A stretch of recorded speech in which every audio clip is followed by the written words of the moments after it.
की जय। पंच ज्योति शक्ति तीर्थ सिद्धाश्रम धाम की जय। सच्चे दरबार की जय। सच्चे दरबार की जय। मंच पर आसीन माँ तथा गुरुवर को मेरा नमन। यहाँ उपस्थित समस्त माताओं बहनों को, माँ के भक्तों को जय माता की, जय गुरुवर की। आज बड़ा ही सुअवसर है कि स्वतंत्रता दिवस पर ना जाने कितने लोगों ने नशे का सेवन किया होगा, ना जाने कितने प्रकार की चरित्रहीनताएं की होंगी, ना जाने कितने कितने बुरे काम किए होंगे, ना जाने कितने लोगों की मृत्यु हुई होगी। पर हम सब माँ के भक्त बड़े ही सौभाग्यशाली हैं जिन्हें माँ के चरणों में बैठने का सौभाग्य प्राप्त हुआ। आज स्वतंत्रता दिवस के सुअवसर पर माँ की प्रार्थना करने, माँ की पूजा करने, माँ की अर्चना करने का सौभाग्य प्राप्त हुआ। इसीलिए इस स्वतंत्रता दिवस पर माँ सभी की मनोकामनाओं को पूर्ण करे, सबकी इच्छा पूर्ण करे, सभी को स्वतंत्रता का जीवन जीने का वरदान दे। इसी के साथ सभी को स्वतंत्रता दिवस की हार्दिक शुभकामनाएं। यहाँ उपस्थित नए माँ के भक्तों को यह विचार होगा, यह मन में सोच उठ रही होगी कि ये छवि पर विराजमान सद्गुरुदेव भगवान कौन है।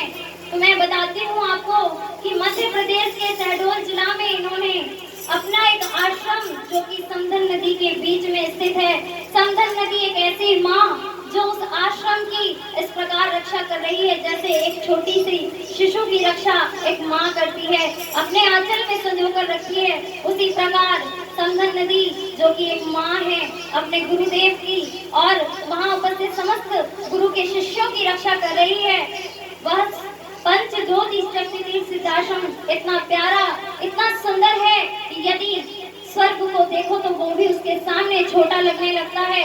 वहीं स्थित है हमारे गुरुवर श्री, वहीं से बता रहे हैं कि समाज पतन की ओर जा रहा है, उसे रोकने के लिए, उसे बचाने के लिए हमारे गुरुवर श्री आए हैं और इन्होंने एक प्यारा सा संगठन रचा है, इतना सुंदर परिवार बनाया है, इसे संगठित किया है और इसे नाम दिया है भगवती मानव कल्याण संगठन। और इस संगठन से जुड़ने के लिए गुरुवर श्री ने 3 संकल्प दिए हैं। जो इन संकल्पों को धारण करता है गुरुवर श्री उनकी सभी मनोकामनाओं को पूर्ण करते हैं। पहला संकल्प हमारे गुरुवर श्री ने कहा है, आप नशे का सेवन मत कीजिए क्योंकि नशा इंसान की बुद्धि को क्षीण कर देता है। नशे से इंसान भूल जाता है नशा करने के बाद कि यह स्त्री मेरी माँ है, मेरी बहन है।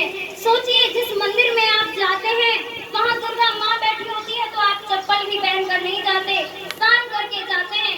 फिर आपके घर में तो आपको जन्म देने वाली जन्मदाती है, आपकी कलाई पर राखी बांधने वाली आपकी बहन है, आपको पाल पोस कर बड़ा करने वाले आपके पिता हैं। फिर क्या आपका घर मंदिर नहीं? फिर आप अपने घर के मंदिर में क्यों नशे का सेवन करके जाते हैं?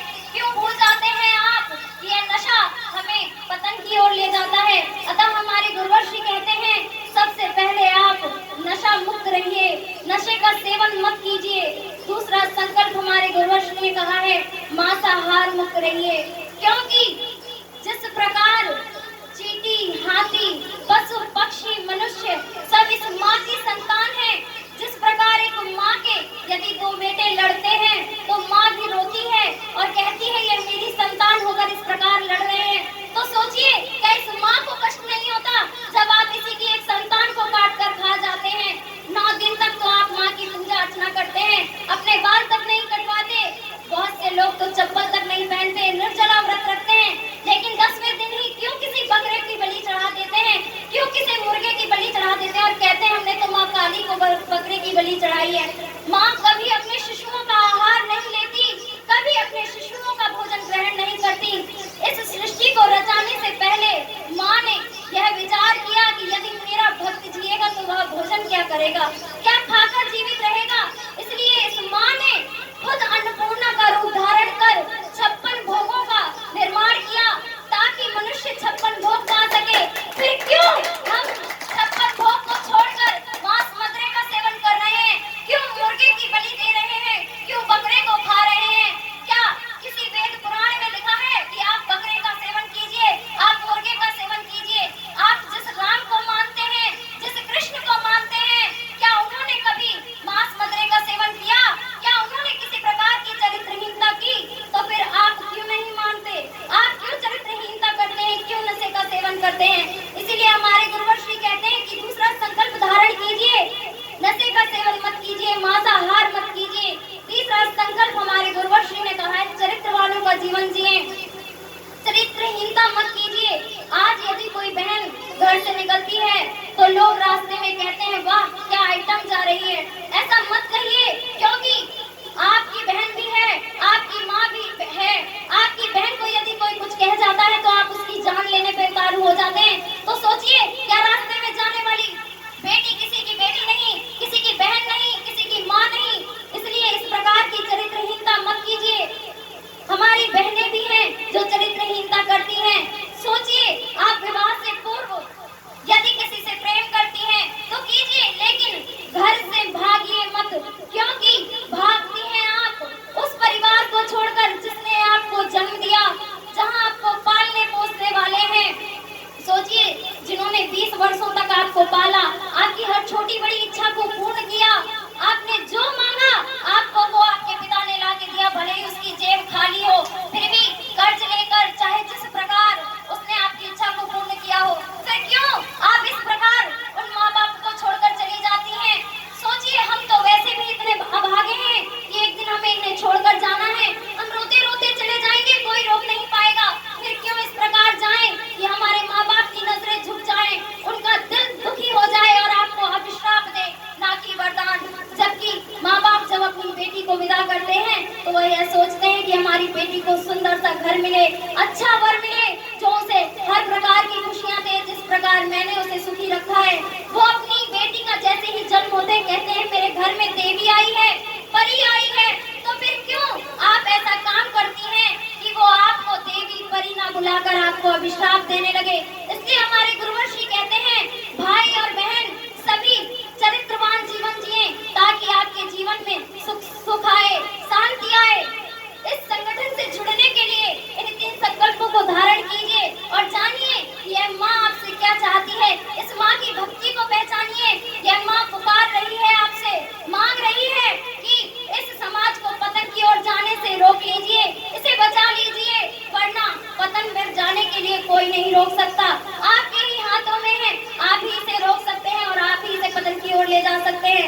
यदि आप शुरुआत करें तो यह समाज मुड़ सकता है, आज भी यह सही रास्ते पर आ सकता है, लेकिन करना आपको ही होगा। यदि आप ही नहीं करेंगे तो कोई नहीं करेगा। सोचेगा मैं क्यों करूं जब वो नहीं कर रहा।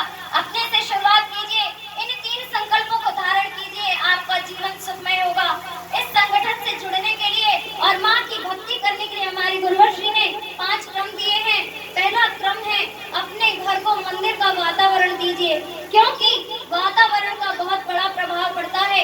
यदि किसी 2 माँ के बेटों को, एक को यहीं छोड़ दो और एक को ऐसी जगह छोड़ाओ जहाँ लोग अंग्रेजी बोलते हो, तो वह अंग्रेजी बोलना सीख जाएगा, लेकिन वो जो यहाँ रह जाएगा वो यहाँ की ही लैंग्वेज सीखेगा।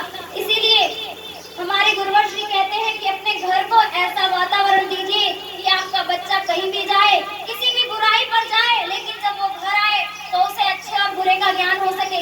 इसलिए आप अपने घर को मंदिर का वातावरण दीजिए। और इस वातावरण को देने के लिए हमारे गुरुवर श्री ने कहा है कि आप छवि के ऊपर उपस्थित इस प्रकार के शक्ति ध्वज को अपने मेन दरवाजे पर लगाइए, जिससे आपको समस्त देवी देवताओं का आशीर्वाद प्राप्त होगा। आपके घर का वातावरण सुखमय होगा, शांतिमय होगा, अच्छे विचारों वाला होगा। दूसरा क्रम हमारे गुरुवर श्री ने बताया है कुमकुम का तिलक। जिस प्रकार घर में मेन दरवाजा होता है और उसमें गेट लगे होते हैं, उसी प्रकार हमारा शरीर भी एक घर है, इसका भी एक दरवाजा है जिसे आज्ञा चक्र कहते हैं। और इस आज्ञा चक्र को ढक कर रखने की जरूरत है ताकि इसमें सुविचार जा सके। हमारे गुरुवर श्री कहते हैं कि अच्छे विचारों के लिए आप कुमकुम का तिलक लगाइए। यदि आपको कुमकुम का तिलक सूट नहीं करता तो हल्दी और चंदन का भी लगा सकते हैं। तीसरा क्रम हमारे गुरुवर श्री ने बताया है शक्ति जल का पान। इस शक्ति जल को पान करने से कई बीमारियां नष्ट होती हैं। लोग कहते हैं मरने के बाद यदि व्यक्ति को शक्ति जल पिलाया जाए, गंगा जल पिलाया जाए तो उसे मुक्ति मिल जाती है, लेकिन हमारे गुरुवर श्री कहते हैं कि जब प्राण ही निकल गए, आत्मा ही चली गई, तो फिर मोक्ष किस प्रकार प्राप्त होगा।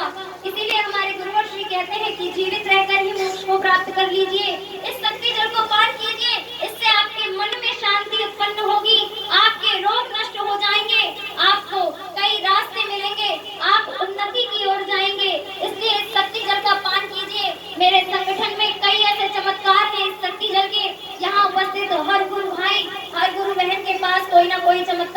अवश्य होगा। चौथा क्रम हमारे गुरुवर्षि ने बताया है, रक्षा कवच धारण कीजिए। जब मेरे गुरुवर्षि ने माँ से अपने आप को एकाकार किया तो मेरे गुरुवर्षि ने पूछा और कहा, हे माँ, मेरे शिष्यों की रक्षा मैं इस कलिकाल से किस प्रकार करूंगा? तब मेरी माँ ने अपनी साड़ी का आंचल फाड़ कर दिया और कहा, ले जा अपने शिष्यों को देना इसे। उनकी कलिकाल से हर प्रकार से रक्षा होगी, चाहे जिस प्रकार से उनकी रक्षा हो, चाहे कितनी भी बड़ी मुसीबत यहाँ हो, मेरा ये आंचल उनकी रक्षा करेगा। इसलिए हमारे गुरुवर्षि ने कहा है कि रक्षा कवच धारण कीजिए। इस रक्षा कवच से बड़ी बड़ी मुसीबत भी टल जाती है। कहते हैं भाग्य में जो लिखा है उसे तो ब्रह्मा भी नहीं मिटा सके, तो फिर हम आप क्या मिटा पाएंगे? लेकिन इस रक्षा कवच का यह प्रभाव है, यदि आपके साथ कोई बड़ी दुर्घटना होनी होगी तो वह मात्र खरोच बनकर निकल जाएगी। यह इस रक्षा कवच का प्रभाव है। अतः आप इस रक्षा कवच को धारण कीजिए। पांचवा क्रम हमारे गुरुवर्षि ने बताया है कि आप बृहस्पतिवार का व्रत कीजिए। गुरुवार के व्रत से आपको समस्त देवी देवताओं का आशीर्वाद मिलेगा। हमारी माताएं बहनें बहुत से व्रत रखती हैं, लेकिन उनके घर में शांति नहीं आती, क्योंकि उनके घर में उनके पति, उनके बेटे, उनके भाई नशे का सेवन करते हैं, मांस मदिरा खाते हैं, इसीलिए उन्हें किसी भी व्रत का लाभ प्राप्त नहीं होता। आप 21 या 41 गुरुवार का व्रत करके देखिए, आपको कोई ना कोई रास्ता अवश्य मिलेगा। आप कितनी भी मुसीबत में क्यों ना हो, आपको कोई ना कोई राह अवश्य हमारे गुरुवर्षि दिखाएंगे। यह माता आपको हर मुसीबत से तारेगी। इसीलिए मेरे गुरुवर्षि कहते हैं, इन पांचों क्रमों को अपनाकर आप इस माँ को प्राप्त कर सकते हैं, इसकी भक्ति को प्राप्त कर सकते हैं, इसकी शक्ति पा सकते हैं, इसका वरदान पा सकते हैं। यह आपकी हर इच्छा पूर्ण करेगी। इसी के साथ अपनी वाणी को विराम देते हुए समस्त माँ के भक्तों को जय माता की, जय गुरुवर्षि।